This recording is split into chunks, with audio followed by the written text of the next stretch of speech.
Yeah, how are you guys? Can you hear me? Mhm. Can you hear me? Like, can you Yeah, confirm? Okay. Um, it's like I can say good evening because it's around 4:30 in the evening in the UK. My presentation is more broad into Swahili. Excuse me for people who want to understand Swahili, or we can have a coverage on later on. Regarding firstly, ninaweza nikasema nawashukuru sana Connectors Club kwa namna mnavyoendelea kuleta hamasa, lakini kuweka ile knowledge kwenye vijana, like lazima tu transform na tu change hizi mindsets tulizonazo. Mi kwa majina naitwa Leonard Kachebonao. I've been a good supporter. I've been one of the our part of the team for the Connectors Club. Ninaikubali sana and I really appreciate what you guys are doing, na pia kumshukuru kakaangu Sabrep ambaye ametupa knowledge hapo mwanzoni. Nilikuwa listen na ni kitu ambacho in the future na mimi na plan au nawiwa siku moja nije kufanya.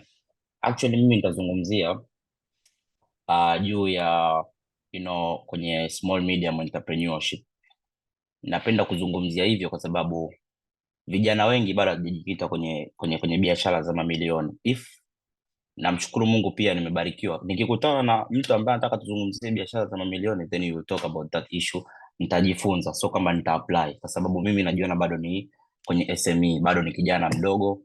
So basically, who is Leo Mendez? Leo Mendez is a kid ambaye ni kijana mwenye umri wa miaka 24, na pia hii ndio presentation ya kwanza ambayo naweza nikatoa testimony au nikatoa ile encouragement, oh you guys what to do. Najua there are some of my friends listening here, naweza nikaona kina Fizo and others, like they know. Kwa hiyo huyu kijana anatokea katika familia ya wapambanaji, though sura ama taswira inaweza ikaonekana ni kijana ambaye anatokea kwenye familia ya kitajiri. Nilipofika 2020 mi nimaliza form 6. My presentation is based on a story telling and it's a true story kwa sababu itakuinspire. Mambo ya biashara, kuna key cause ambazo umejifunza darasani. You know about discipline, you know about capital, you know about this. Mimi nitakufundisha kwa sababu kuna regional based business. Kama mlisikia podcast ya Modeo alichokuwa anazungumzia na Sabreva amegusia, kuna biashara ukizifanya kwa Afrika ni rahisi kufanikiwa, lakini kwa ukizileta UK au ukizileta Europe ama ukizileta USA ama tuseme abroad, utazingua au zitakucheleweshea kufanikiwa. Na kuna biashara zipo huku nikiziapply Afrika zitanicheleweshea kufanikiwa, au yani hivyo, like kama mmenielewa, that's the concept ambacho nazungumzia. So as an SME nazungumzia capital ama biashara ambayo unaweza ukaanza kwa mtaji wa milioni 2 mpaka milioni 5, sababu wote tunahitaji tu kwenye hiyo issue. Kwa mimi as I was growing up, my dad is a farmer lakini pia a businessman, au naweza kusema an entrepreneur. We're doing agribusiness. So dealing with agribusiness, then I came up to realize namna anavyofanya, na mimi kipindi hicho nasoma, like alikuwa anatuambia nendeni shambani fanyeni hivi, so we are like observing, na ile ni mindset ambayo unakuwa nayo. Kwa mimi nimekuwa na love sana na agribusiness, lakini I knew one day mimi vision yangu ni kusaidia most of the youths. Yani ile kuna definition yake wanasema, I think it's you being like a philanthropist, I think something like that. Kwa hiyo ni ile like you give back to the community, you save other youths, uwasaidie, uwape support. So what I'm doing now is like ni kitu ambacho kinatoka moyoni. Kwa one day nilijua watu wataniuliza like, wewe unataka utuambie nini, and wewe unasimamia biashara ya babako, you're not, this is not on you. Kwa hiyo I said I have to come up with an idea. 2020 baada ya kumaliza form 6, I said hivi ni kitu gani ambacho mi napenda, yani nikiamka asubuhi au haichukui siku 2 mpaka 3 lazima nikifanye. Kunapokuja kwenye biashara, do something ambacho unaona unakipenda, you enjoy doing that thing, I'm telling you. Kwa mimi nilijua napenda fashion. 2020 nikaamua kujikita kwenye biashara ya viatu. My fellow people, my fellow youths, my fellow friends, tunabidi tujifunze kitu kinachoitwa like learn to observe and learn to be humble. No matter nilivyokuwa natokea kwenye familia ya wapambanaji, mzee wetu asha make it, nilijifanya fala.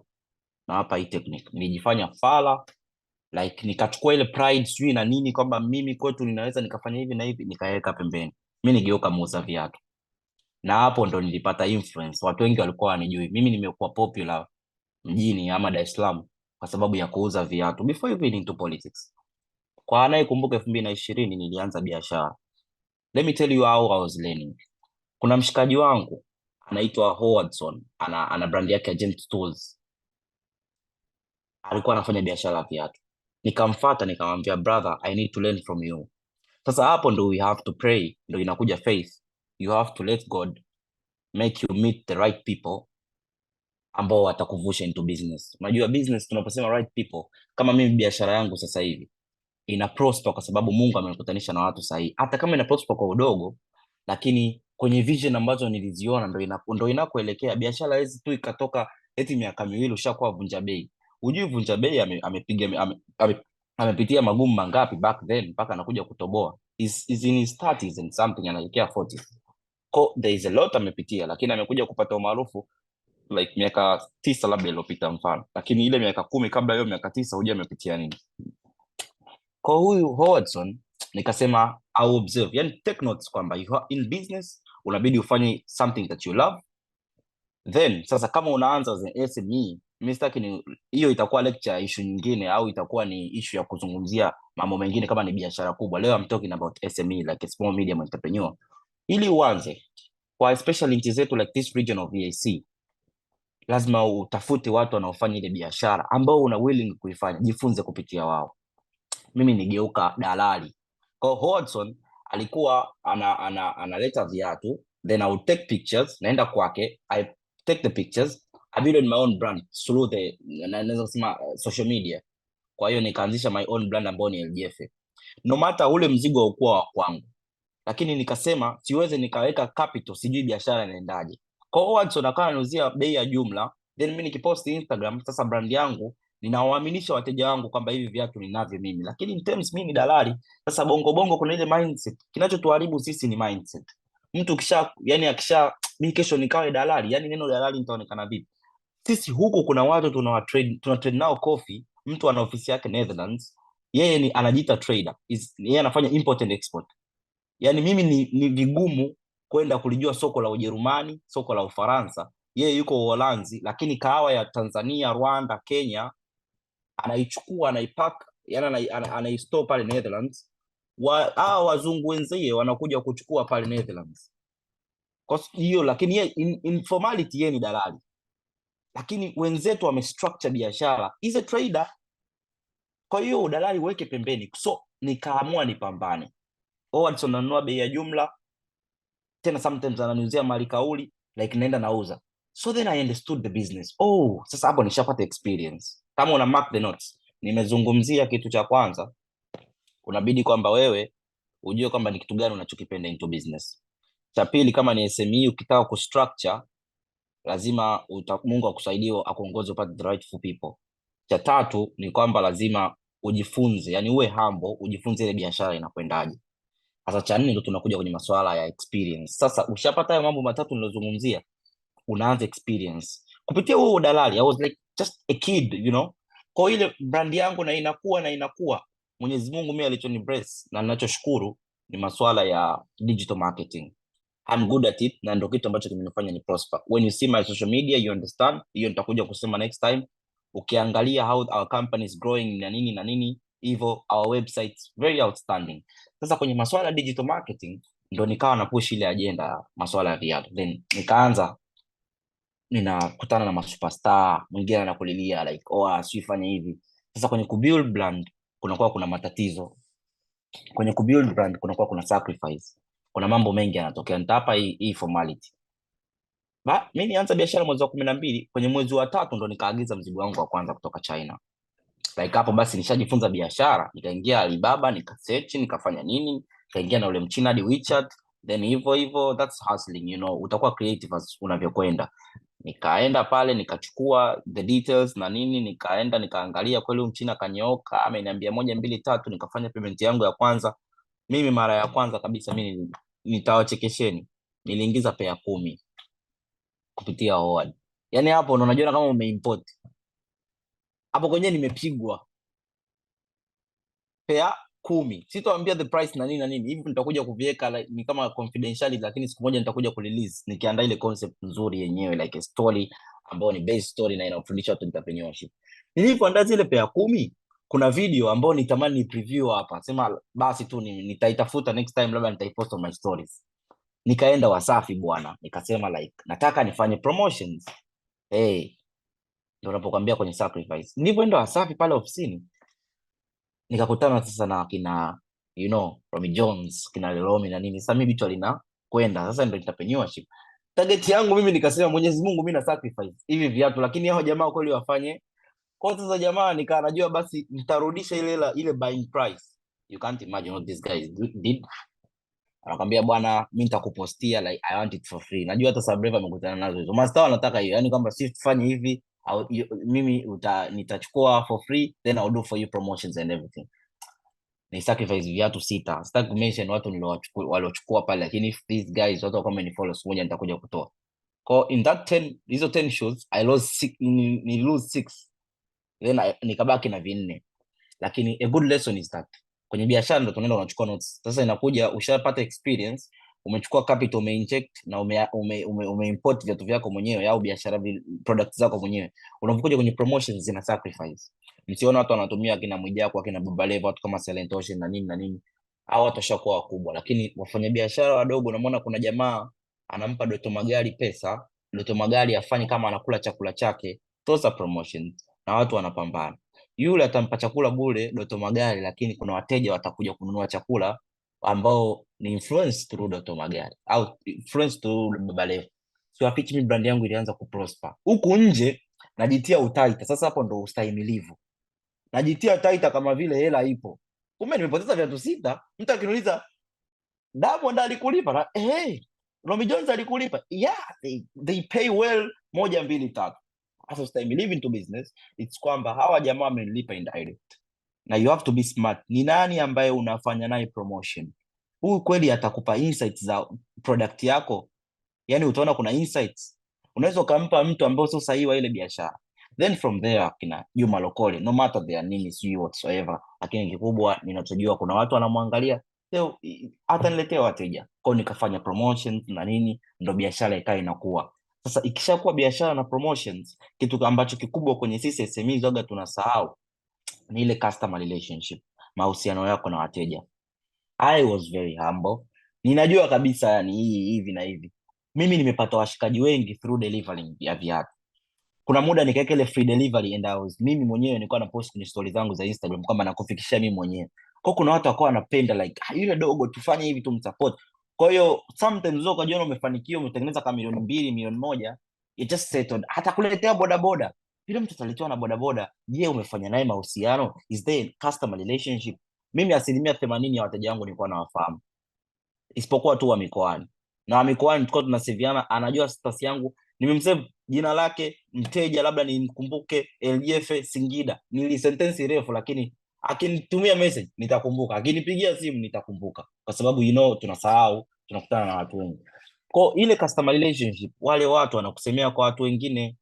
Mimi kuna siku you can't imagine, sina mzigo, nimeenda kwa Howard, nimechukua viatu pair 5, nikamwambia I'm coming, naelekea posta. Nimefika pale, ndio hiyo customer relationship. Na mdelivia mzigo jamaa, then akasema like okay, kuna washikaji zake ni apartment dogo, vile viatu 5 vimeuzika pale pale, the same sizes, niomba Mwenyezi Mungu like, lakini yule jamaa amewaaminisha wale jamaa, huyo dogo anafanya hivi, ni viatu ni vya kwake, tumsupport. Kwa mimi nimerudi tayari, ile siku nimefunga na faida, mzigo sio wa kwangu, lakini ile customer relationship, ma MC hawa na nini, kwa hiyo ndio ilienda hapo hivyo. Lakini more of this story ni kuambia into business kwamba hapo nimewapa mafundisho mengi, lakini kwamba unapofika kwenye kukuza brand kuna sacrifice. Ile sijataka leo kwa sababu na muda mdogo, sitaki kuelezea broad vitu vilivyotokea, lakini hiyo ni story nyingine, labda sasa tuka align siku nyingine na tuka arrange nikaja kuielezea, lakini that's how I lose I lost about 6 pairs, lakini they went indirectly. I knew ni Mungu, lakini siwezi nikajisifia mimi. Alinionyesha hawa watu like, na ile faith, imani nilokuwa nayo kwamba hawa watu ni watu sahihi, na brand ikawa inakuwa na hivi na mambo mengine yakaenda. So basically unapokuwa unafanya biashara, wewe jipangie scale ya biashara ya product yako unavyotaka iende. Ndugu zangu na marafiki zangu, cha kwanza kabisa, usikae kufikiria kwamba your friends watakusupport. Do the business that you love and you target your own market. Mimi marafiki zangu kipindi kile walikuwa ni wanachuo, wako UD, wako Alvi, walikuwa hawezi kuafford kununua kiatu kwa 1,500,000, na viatu vyangu mimi vilikuwa ni corporate, kwa sababu I had a dream to niwe ofisini. I was seeing like my customers are corporate people from the banks hivi na hivi, kwao nikawa nafanya ile corporate business shows na nini hivyo. Kwao ni target kwamba mimi wateja wangu ni corporate, so washikaji zangu. Sasa tunapoumia kama mfanyabiashara mdogo, ni unaingia unasema nikianza hii Sabreva, Fizo, Monty, Baz watanisupport. Fizo ana issue zake, sisi tuna mambo yetu tunapambana nayo. Sio kwamba wakusupport, watakupostia siku ya kwanza, siku ya pili, siku ya tatu atakwambia wewe hebu usipitie kwenye mgongo wangu. Yani hiyo ni kawaida ya binadamu. Yani sasa this is too much. Mtu mwingine atakuja kukuungisha, marafiki zako sio kwamba wakusupport, lakini wao pia wana changamoto, wanapitia na mambo mengine. Haiwezi kumbebesha msalaba wako. Mtu ambaye anaweza kubeba msalaba wako ni wewe na familia yako, baba yako na mama yako. Ni that family ndio atakaa kuumia na kuobserve. Marafiki zako pia na wenyewe wana fight because their families are looking after them and everything. Sio kwamba hawakupendi wafanye nini. That's called growth na ustahimilivu nichokisema. Kwa hiyo target your own audience, kwamba bwana, hawa ndo my customers 1 2 3. From then ukiweza kujua kwamba sitojali marafiki, sitojali hivi na hivi, you don't have to give up, mambo yatakwenda. Hasa baada ya ile biashara ikaprosper, kuna ile video niliwahi kupost TikTok, nimepitia magumu mengi, siko hapa kuyasema leo, lakini ile biashara ilikuwa kiasi cha kwamba ilinichukua kama miezi 8 kuwa na mtaji wa kutengeneza store na capital. Lakini bado nawapeni tu mfano uliofika ule, ni kama baada ya mwaka ndio nilipata, yani nilivyoanza mwenyewe. Mwaka ni experience ya biashara, lakini miezi 8 ni mimi mwenyewe baada ya kuachana na Howard. Yani nikawa nafanya these are my own products, inakuja ni 100% profit on me na hivi, no matter kutoka kwenye ile brokers system na mambo mengine. Kwa hiyo what I'm trying to say, baada ya kupata ile fedha, mimi nilikuja nikatapeliwa mtaji, kitu ambacho hata sometimes kuna ndugu yangu hapo Fizo anapitia.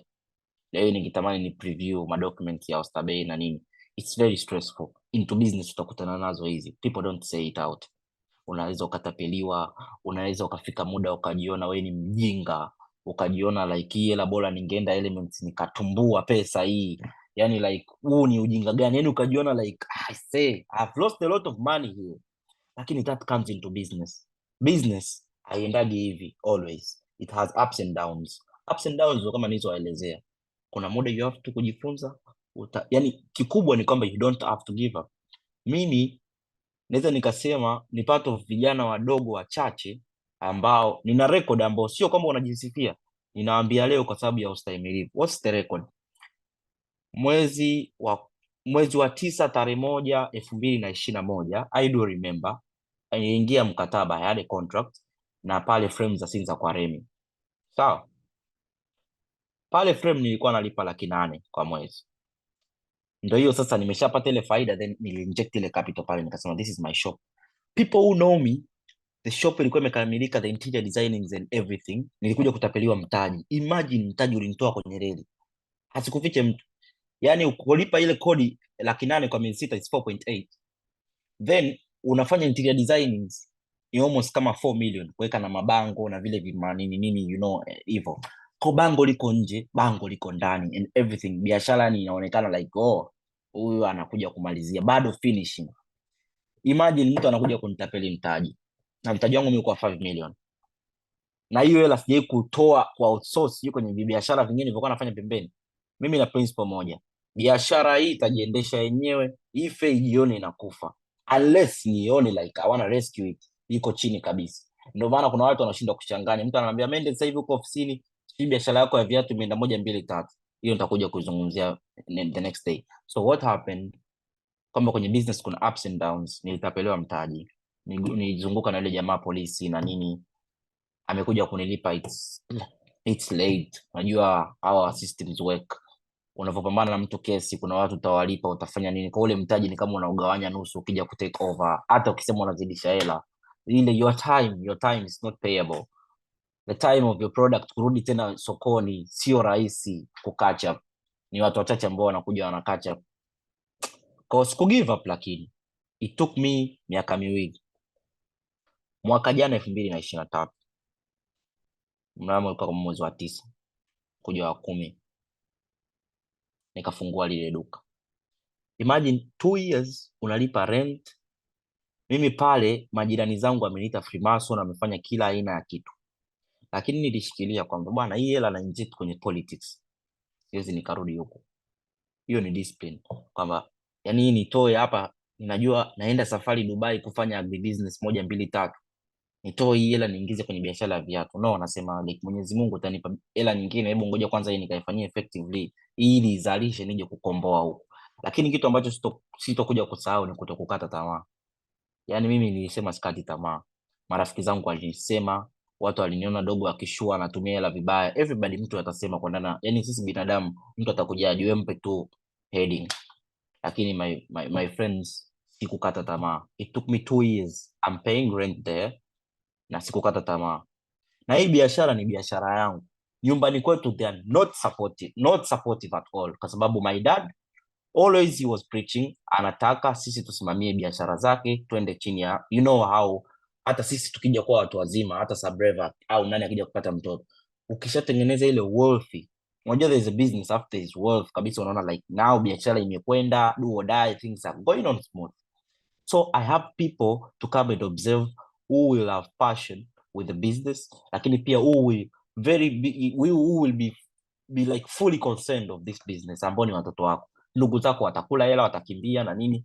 Kwa mzee wetu alitutaka sana tuje kusimamia biashara zake.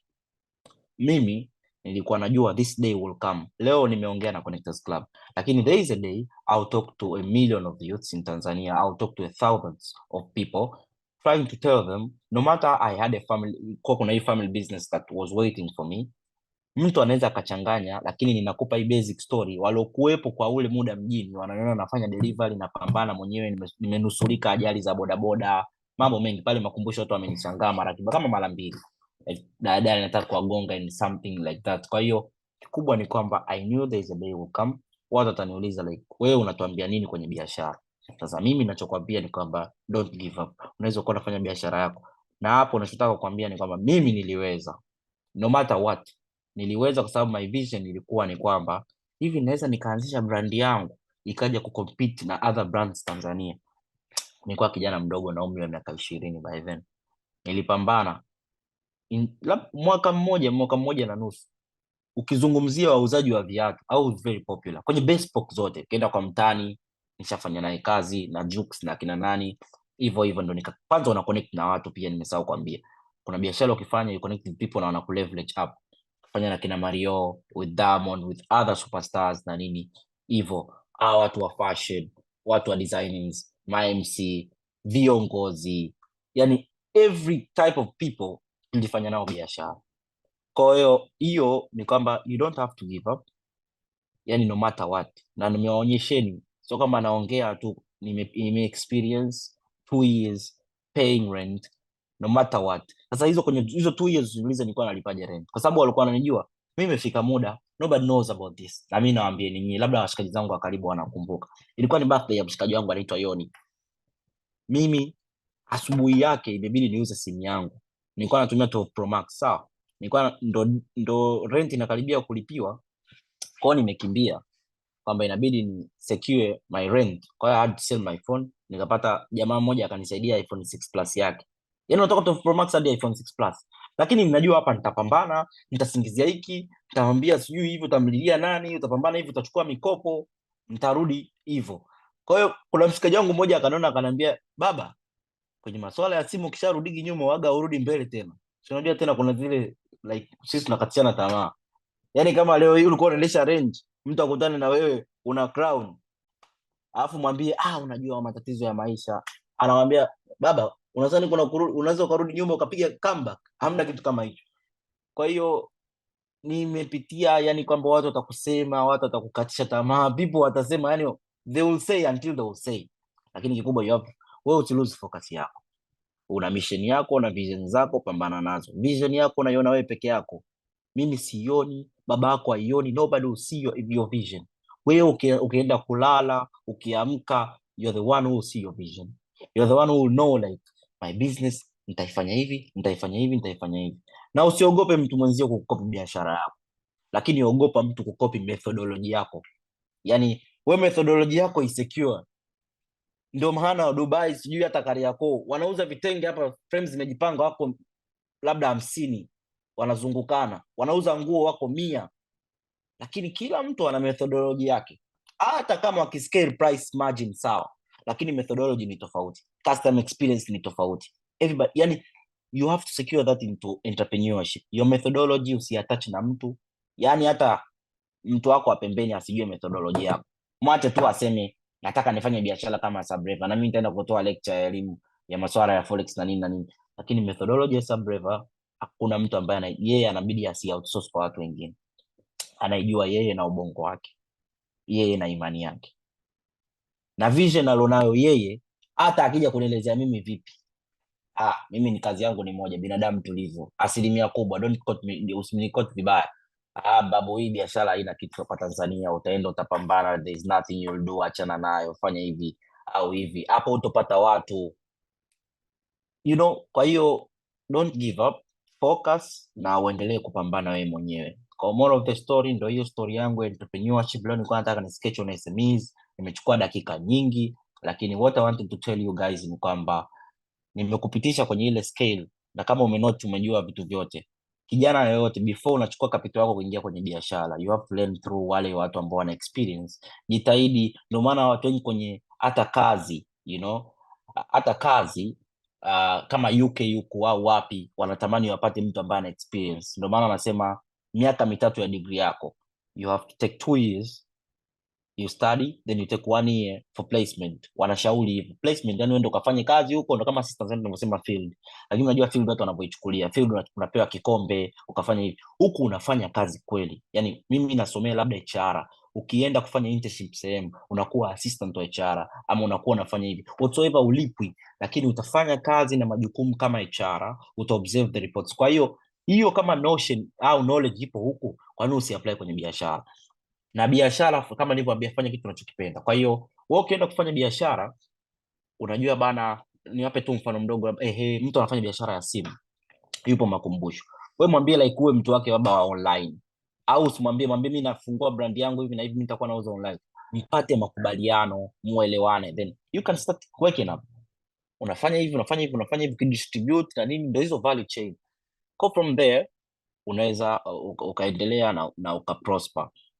Kwa hiyo ni hivyo, nitaka niongea hayo machache, unless kama kutakuwa kuna maswali ama Monty mia tunaongeza dakika 10, naweza nikazungumzia safari ya kisiasa, kwa sababu tunapata muda mchache wa kuzungumza haya mambo, na ni madini ambayo tukipata platforms kama hizi we have to stand out and say, kama ni either kurudisha kwa Sabreva akasema, tunaweza tuka extend hii link watu wakajoin tena, we can have even 1 hour, mfano if people will like. Mimi napenda kuzungumzia vitu ambavyo ni facts na mambo mengine, yani like mtu asiondoke. Hii nimezungumzia kuhusu entrepreneurship, there is business scale yenyewe. Mtu ananiuliza like, wewe umewezaje kuwa MD wa kampuni kwa miaka yako midogo? Hiyo ni storyline nyingine. Umewezaje kuingia into politics, yani umewezaje kudiversify vitu vyote kwa wakati mmoja? Siwezi nikasema hizo story nitaelezea siku nyingine, lakini kikubwa you have to have faith with God, you have to pray a lot, lakini kikubwa ni kuomba Mwenyezi Mungu akukutanishe na watu sahihi. You have to meet good people who will help you. God anatukutanisha na watu ambao wanakuja kutusaidia kutuvusha. Yaani kama ulivyosikiaga zile sijui nani atafikisha Kanaani, ipo kwenye maisha. Mimi nimekaa sana Dubai, nimeenda hivi, nasikiliza, unakutana na mabilionea wanafanya hivi, najua like my time will come, lakini unamuuliza like, wewe hii biashara uijui au 1 2 3, how comes ulifanya hivi na hivi na hivi? Wewe unaweza kuwa na vision. Mimi leo hii naweza nikaa na vision ya kutengeneza kitu fulani, lakini mimi sijui IT. Kwa unabidi upray Mungu akupe watu loyo wanaojua IT na 1 2 3. Kwa hizi business zote namshukuru Mungu, kuna watu wanasimamia. Kitu kikubwa wewe ni lazima uwe na moyo, uzifuatilie, ufanye nini, lakini when you have the right people sio kama ile unasema kama wewe ni employer wangu, no, there are people that you're doing business with, mnaenda vizuri, you treat them as family, kuna incentives you provide, na maisha yanaenda, mtu anajiona is part of business, then that's how you can account everything. Kwa hiyo baada ya kuyasema hayo, mimi nawashukuru sana kwa hii platform. Ninapenda tuendelee kuongea na kuongea. Sisi ni wanasiasa, by then nilipokuja kuwa mwanasiasa tunapenda kuongea, hatumalizi. Naweza nikapata jukwaa hapa nikazungumza hata masaa matatu straight, lakini I'm very proud nikikutana na my fellow youths like we are talking and everything is going up well.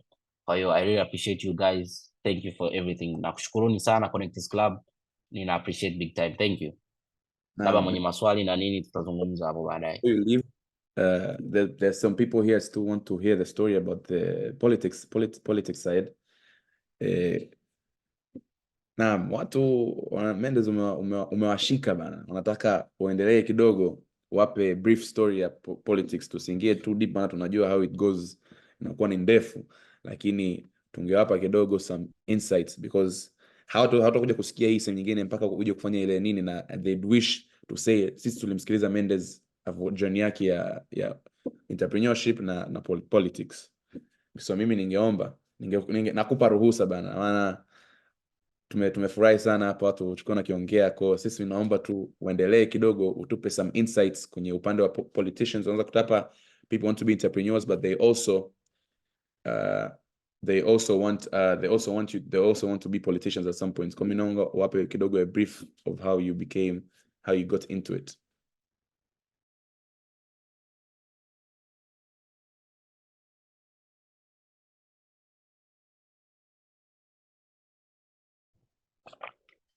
Yeah, Monty nashukuru sana. Unajua kila kitu bana ni protocol.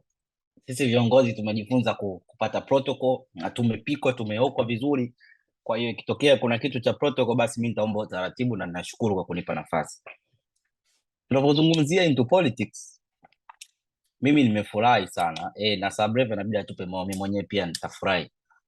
Mimi nilifurahi sana juzi baada ya kwenye hii podcast ya yule jamaa na Modeuj alizungumzia kitu ambacho ni realistic. As I was growing up, my dad hadi leo ana NGO. Mimi baba yangu watu wamemfuata, wanataka agombee ubunge, afanye nini kwa sababu ya vitu alivyokuwa anavifanya. Kwa hiyo kuna ile kitu alitubuild sisi, tunajiuliza mzee wetu amewezaje kujenga shule akakabidhi serikali? Wewe hii hela sasa, mtu mwingine anambia hela tungetumbua, wewe unaenda. Yani mimi kuna zile like you understand, sisi tume like our dad alikuwa anatuprepare, alikuwa anaweza kutusomesha fedha, lakini kuna vitu mimi nimesoma ordinary, yani vile zile shule za kawaida, sio kwamba kawaida sana kwamba government, lakini zile ambazo mfano primary yangu nimesoma Bukoba, yani Kagera, mpaka nimemaliza like hiyo primary. O level nikaenda Eagles Boys Bagamoyo, form 5 Peter Clever, yani shule za kawaida. Kwa kuna zile form 6 nikaja kumaliza Savannah High School Shinyanga. Kwa kuna zile like huyu mzee, yani kuna you understand, lakini mnakuja kujua, yani mnaweza sometimes wewe una issue yako, labda unatamani labda PC au unaambia moja, anakuambia give it time, lakini anatoka mzee fulani kaingia ofisini kwake kapewa kibunda, afu anakushukuru, anambia baba yenu mtu mwema sana, katoka kunisaidia ada ya mwanangu. Ada ya mwanao mimi, unajua nimeomba PC, nimepiga benchi siku 3 hapa siku 4. Kwa hiyo hizo ni story ambazo tunapitia. Kwa hiyo nikaja kuelewa moyo wa mzee wangu ni whatsoever kwenye maisha, tunakula raha, ni matajiri, lakini kama una ile aspect ya kuwa na empathy, yani you feel concerned with people's feelings and everything, sasa is the rightful moment to apply it into the society. Kwa mzee ile NGO, kuna watu wakamwamini, ukiwa very truly watu watakuamini. Kuna NGO za US zilimwamini pia, mnafanya partnership, wakawa wanampa funds and grants, amejenga shule, amejenga zahanati, ameweza kuprovide hizi kuna zile health centers nini zile, kuna mashine yao na mambo mengine, amejenga visima, amefanya initiatives nyingi. Kwa hiyo ikaniingia moyoni. Mimi 2019 nakumbuka tumemaliza mock ya form 6 pale mwezi wa 12, nilimpekea mzee wangu proposal, nitaka nifungue NGO, ikawa inataka idili na masuala ya tourism awareness, yani and promotions, yani tourism awareness kwa maana yake niende kwenye shule niwe nazunguka natoa elimu kuhusiana na masuala ya utalii na mambo mengine, ili watu waweze kupata ile elimu, tuweze kubuild utalii wa ndani before even international, afu baada ya hapo ndo tuanze kufanya promotions za international. lakini as you know parents and wanakuwa wanatuona sisi ni wadogo, na na appreciate aliniambia achana na hiyo kitu. Na nikamwambia, nilikuwa namwambia like baada ya kumaliza form 6, yani ni kitu ambacho ni 2019 mwezi wa 12, najua namaliza form 6 mwezi wa 5 2020. Sasa hebu tufanye hivi, funge coffee shop labda Dodoma, kipindi kile ipo Kawa Keifa. Ananiambia no, tulia, hivi na hivi, kwa ufanya hivi, fanya hivi. Kwa I was like hii hatari. Then mimi baada ya mzee kunikatisha tamaa, lakini ni kwa sababu alikuwa anaona mimi mtoto, 2019 mwezi wa 12 mimi nilijiunga na Yuna. Ndio tunarudi pale kwenye basic story of mine. Kama unataka kufanya kitu, ile story ya entrepreneurship mimi na apply kila sehemu. Nikitaka kufanya kitu ni lazima niingie field, ni lazima ni observe, ni learn through others who are doing it, afu nije kuona nafanyaje baadaye. So mimi my story towards politics nilianza kwenye NGOs. Nilijoin na Yuna ambao ni Youths of United Nations, tukawa tunafanya zile TI moons, tukawa tunafanya nini. Kwa hiyo ilinijengea ile kujua NGO inaendaje, unasaidiaje watu, how do you create initiatives. Ndio maana nikiona platforms kama Connectors Club, I'm very willingly, no matter mimi wasinilipe, yani ndo waga fursa yangu. Namshukuru Mungu kwa kidogo nilicho nacho, I appreciate, lakini hata wasinilipe, lakini nijitolee.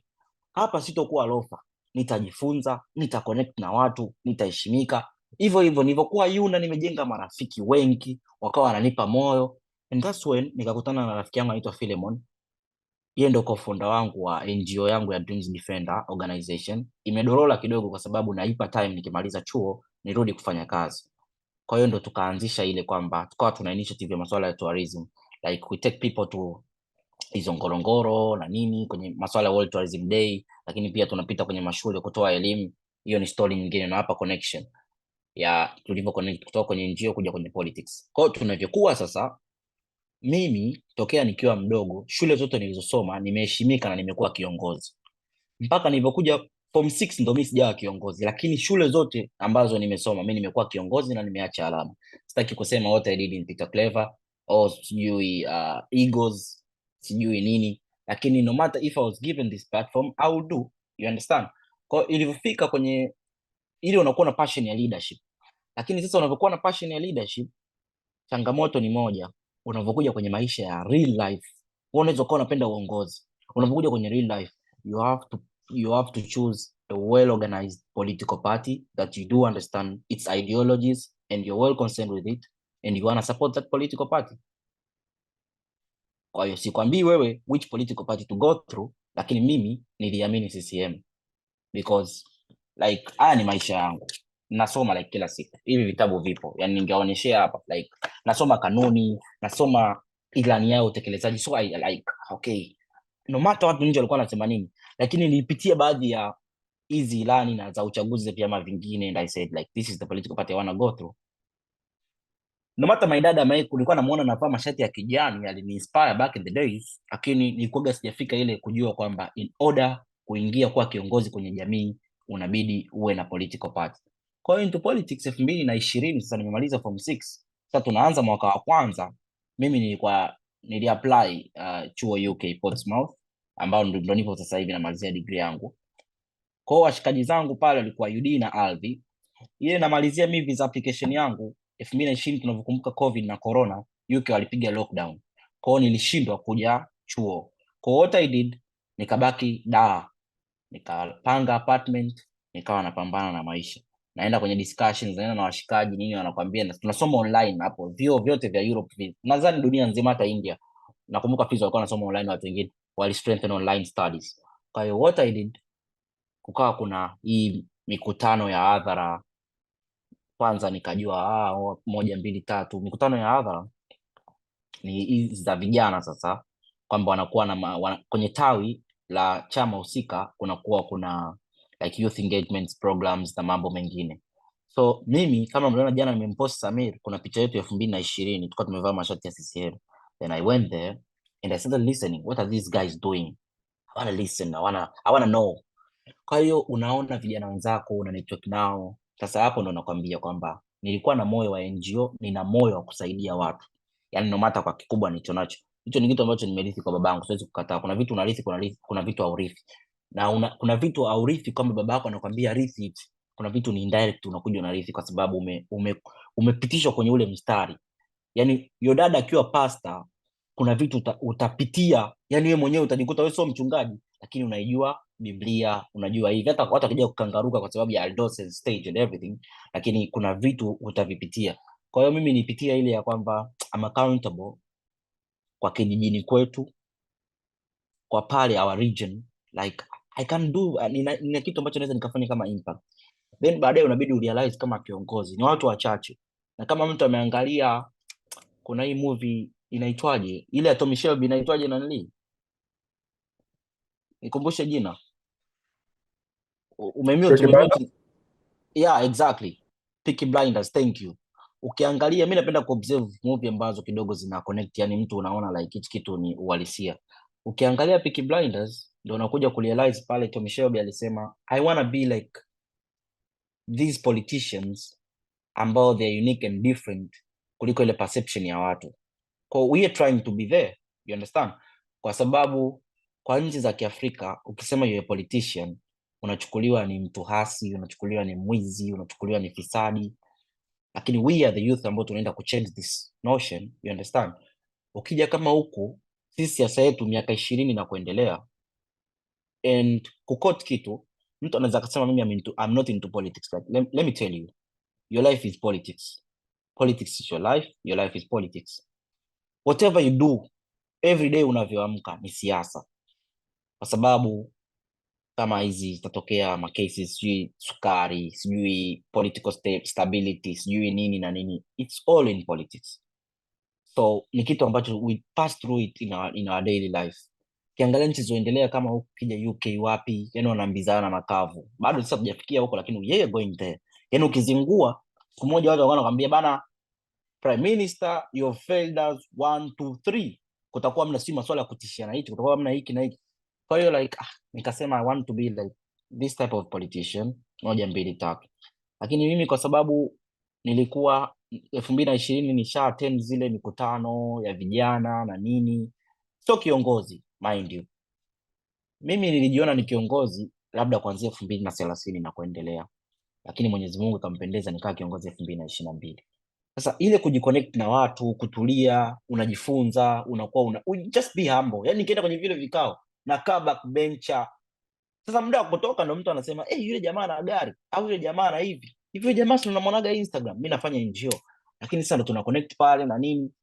Kwa vijana wakaja kuniamini. Lakini why? Nilikuwa na kitu kinaniongelea mimi before, kwa sababu nilikuwa nafanya NGO na nikaanza kupata ile popularity mtandaoni. Nilikuwa na washikaji pia walivyoona nimeingia CCM. Ikifika muda wa uchaguzi watu watakushawishi, they will tell you like, hebu can't you be a leader at some point, wewe unaweza kugombea. I say ile ni kama nightmare, yani hamna kitu changamoto yoyote kama kugombea. Ndio anasemaga kwamba sijui umethubutu, lakini changamoto inakuwepo wapi? Tumbo joto pale muda wa uchaguzi. You can lose or you can win, lakini ili ufanikiwe kwenye jambo lolote uwe tayari kwa jambo lolote, yani uwe tayari kwa yes, uwe tayari kwa no. Na if you're coming into politics, it means you're becoming a public figure. There are consequences of this life that you're putting yourself through it. Kwa hiyo ni vitu ambavyo lazima ukae umeditate, ujue kwamba ni kweli nakitaka hichi kitu. Ndio tunapozungumzia emotional intelligence. Mimi unaweza ukanitukana hapa mbele ya hata watu buku, ukaniambia hivi, ukafanya hivi, lakini kwa sababu mtu amepikika, ameelewa hichi kinafanya hivi, ameelewa haya mambo yanaenda hivi, anapata ule uelewa. Politics not that easy kama tunavyoichukulia. Huko utasemwa, utatukanwa, utatengenezewa scandals kuliko unachofikiria. We are just observing it from our top leaders, lakini inatujenga as youths kwamba inabidi nisikosee hichi. Yaani hata kama nikisema hivi, mtu akija kuangalia uhalisia aseme Mendez sio mtu aina hii. Yaani hata nikifanya hivi, and haimaanishi kuna vitu usifanye, kwa sababu kuna vitu utafeli. It doesn't mean mimi I'm very willing kuambia hiyo. Haimaanishi kama Mendez aende club, haimaanishi Mendez afanye hivi. Kuna vitu lazima kama kijana uvipitie, umalize huu ujana. Poa. Umalize huu ujana. Kwa hiyo usikae kuogopa like there's this certain life I wanna do, nataka nifanye hivi, nataka nifanye hivi. Kwa hiyo wewe utafanya kila kitu, lakini uobserve na ujue kwamba itafika limit ya hichi kitu nitakiacha. Ndio nilichoweka caption jana Instagram kwamba itafika kuna muda tabia utaziacha. So when into politics, when you're turning it you are turning into a public figure, kuna vitu you have how to use social media, how to do this, how to align this inakusaidia. So kwa kumalizia 2022 ndo tukaingia into politics kwenye real sasa, kwenye kugombea, lakini nilikuwa nominated pia, au nikuja kushawishiwa na washikaji zangu ama marafiki ambao walikuwa wanaona like wewe kuna kitu unafanya, like kuna kitu unaweza kufanya changes. Na mimi nikutanaga na mtu, watu wengi naambia like wewe Mungu akusaidie, inabidi ukagombee. Kwa hiyo kwa sababu na zile aspects za leadership, it means itakuja kwa turn baadaye. Kwa hiyo ndo hivyo nagombea kwenye vijana, nikapata nafasi kwenye chama changu na naendelea kustrive, najua one day nitafanikisha. Lakini hii lazima uwe nayo, iwe kama passion pia, sababu huku ndo kama nilivyoambia, emotional intelligence ni kitu ambacho inabidi ukizingatie. People talk, people do everything, people make, yani kuna mtu atajifanya anakujua wewe kuliko hata unavyojifahamu wewe. Mtu atataka kutengenezea na ajali, ni kitu cha dakika mbili. There is a lot of drama and stress, lakini kama wewe ni lengo lako niliyokwambia, you don't have to give up and you have to focus, that's all. Na ujue watu ambao inabidi wakubali ama wakupende na wafurahie vitu unavyofanya kwa kuanzia kabisa ni watu wa kwenye eneo lako. Yani huwezi ukafurahisha Tanzania nzima, hauwezi ukapendwa na Tanzania nzima. Kwa hiyo those people who are like you want to be into politics, you want to do this, angalia which region ambako wewe labda ni kuna factors zinazingatiwa. Unazaliwa pale, umeishi pale, umefanya biashara zako pale, you're more popular there, fanya pale siasa zako, kaa na wale watu vizuri, then you can prosper. It's something ambacho siwaambii kila mtu awe, lakini kama unaona una zile passion za masuala ya leadership, then it's very easier if you have to join this. Kwa hiyo au plan nitaongea na Connectors Club, kuna vitu ambavyo lazima tuandae kama hizi panel discussions za masuala ya politics, watu wanaweza kuuliza maswali, tuweze kuandaa proper leaders, kuwe kuna academy, watu wajue like when we are saying politics, what's the definition of politics, what are you guys going to discuss, which bills can you pass, how are you going to use, if today or tomorrow you are a public servant, whether a district commissioner, whether a district administrative secretary, what are you going to do for these people? Like, are you gonna be accountable? Are you gonna be transparent? Are you gonna be kuna ile unajua kuna you won't be like corrupt. Kwa kuna vitu ambavyo lazima uvizingatie kama zile factors za kujijenga kama kiongozi, lakini kikubwa kwenye ujana wako ni lazima tu unazingatia kuna hiyo private life, your friends, you know, unaelewa, kwa sababu huku kuna vitu vingi they take details on. Marafiki zetu ni watu ambao wanaweza kutuuza dakika mbili, yani ni mtu wako wa karibu anajua Monty anafanya hivi au Monty nitamtengenezea hivi, kwa kuna a lot of drama and misunderstandings. Kwa ni lazima upunguze hiyo seko, ni lazima vitu vyako hold secrets zako wewe mwenyewe. Yani kama hata una mpango like mimi nataka nikatoe, labda mfano nataka nikatoe simu kwa wanafunzi nikajenge, tulia nayo, formulate plan, iandae, weka kama proposal, tafuta timu ya watu unaoamini, execute the plan, lakini usiwe ni mtu wa kuiongelea kabla hujaifanya, kunakuwa kuna shida nyingi. Lakini pia hivyo hata ukitaka kuingia into politics, kikubwa ambacho kitakusaidia into real life, you have to be like humble, you have to respect everybody you meet. Lakini pia ndio hiyo ninawaambia, kabla ya yote jiengage kwenye hivi vimikutano vidogo, associate na chama unachokitaka wewe, unachoona kinakwenda na nini, ndo hapo from there unaweza ukapick like ukawa unakwenda unaelewa chama kinaendaje, unasoma hivi vitabu vya chama, historia ya chama and everything. Baada ya hapo una attend, kikubwa ambacho ningesahau ni ku attend these leadership academies, you understand. Kuna zile unakuta kuna short courses za siku 5 siku 4 zinafundisha masuala ya uongozi, lazima upate maarifa. Sio mambo mengine, sio lazima tuwe na degree au nini, kuna maarifa unayopata in these short courses. Attend, usizibeze, nenda TIMONs sijui nini, kuna zile YALI leadership. Sisi mimi attend South Africa, inaitwa African Leadership Academy of Model for African Union, inaitwa Alamau. Like vitu kama hivyo kule utapata exposure, kwa sababu unahitaji exposure, you have to be exposed with different mindset of other people, ujifunze, ujue wanafanyaje na nini. Hayo yote yani ni mambo mengi, lakini hayo yote yanakuja baadaye. Kikubwa ni wewe kuwa humble, angalia chama gani cha siasa kinakufaa, divert into them, anza kuingia huko, ingia kwenye mikutano yao, fanya hiki from then unaweza outstand na ukawa a good politician. Kwa hiyo kwa hayo machache nahisi inatosha kwa leo. Nashukuru. Yes. Thank you very much, Mendez. He has shared a lot. I would just like to summarize in English for the people that do not understand English, do not understand Swahili. So Mendez, actually, there's one thing that I'd really love to recommend that I think you'd get a lot of insights is he talked about the Modelji interview.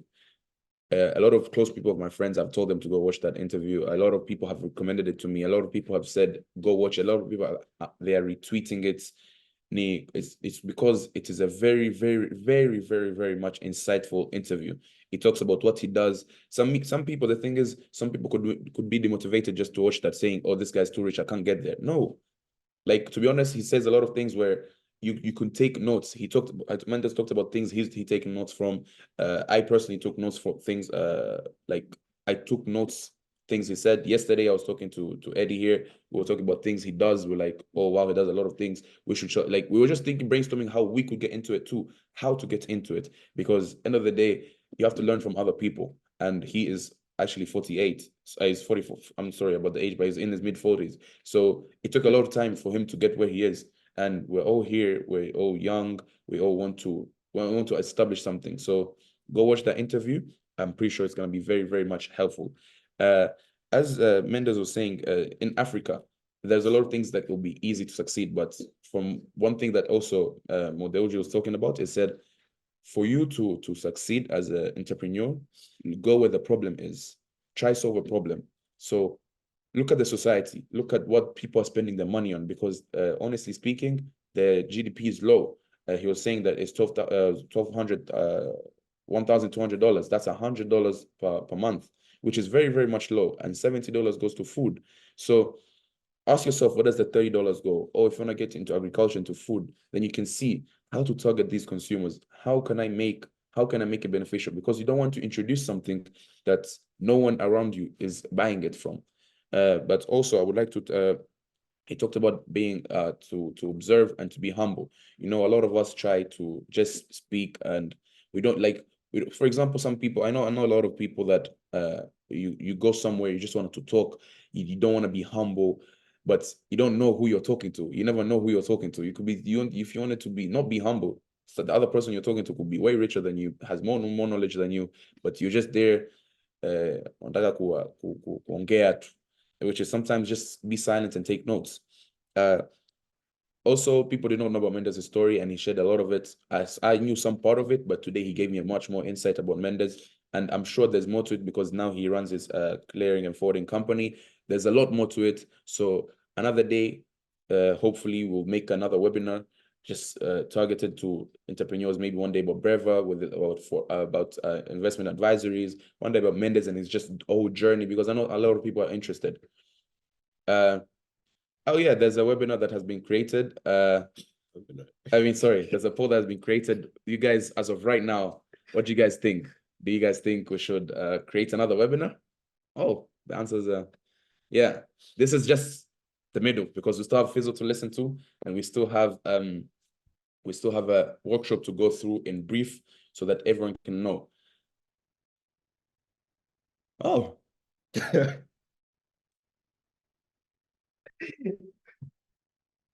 Someone right? No.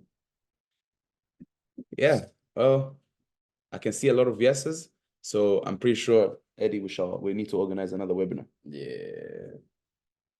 So yeah, as I was saying, just to continue summarizing on what Mendez was saying, he was talking about, sometimes you do things that people think that are not right. For example, Kwadalali, means being a broker. Like, not everyone thinks that's a proper role. People think, oh, if I'm a dalali, like, I'm not gonna make it. I know people that are brokers, that are dalalis in the UK, in the US, in Canada, but are driving a G-Wagon, are driving a Mercedes, are living in a very good house because they're well connected. So you guys, don't look at what you're doing. Just as long as you have your own vision, to add on the vision part that Mendez talked about, only you can see the vision. I can give a testimony to that with MIOD podcast. When I started the podcast, not a lot of people supported me. And he also talked about friends. Not a lot of friends supported me. Everyone's like, oh, this guy just wants to show off. This guy doesn't even know what he's doing. This guy's doing this guy's doing that. Now that we've reached more than 1,500 subscribers, over 8,000 followers on Instagram, over 15,000 followers on TikTok, people are now saying, oh, brother, you're doing something very well. Brother, this thing is very good. you know, this thing is going to go big. Oh, I did an interview with Mana FA. Oh, so you know Mana FA. Like, the things people are saying just because now that you've done something, but that's just a clear testimony. And we're nowhere near where we want to be. So, and there's still more people that are hating on it. And end of the day, you can never be a hero in everyone's story. Someone always find a way to make you a villain. So keep doing what you're doing. Whereas Breva also said, if you want to start something, start it, do it. There's no such thing as wait. That's why Nike says, just do it. And yeah, so that was just a brief summary of what Mendez was talking about. Now, before we proceed Sabreva wanted to do some little remarks from the speech that was made here.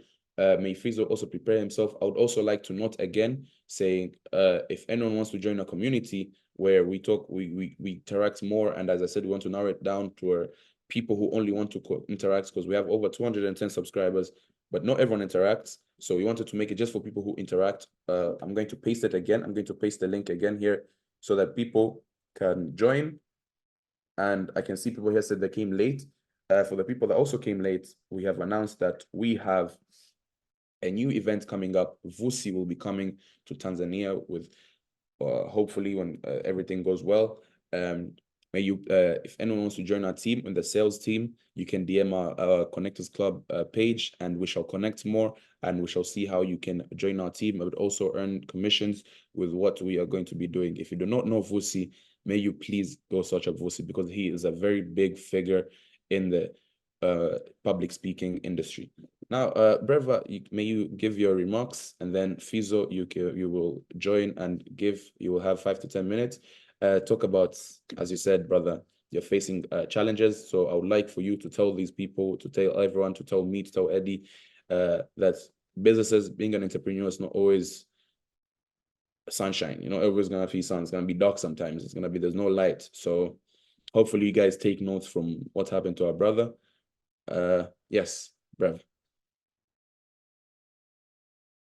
Yeah, so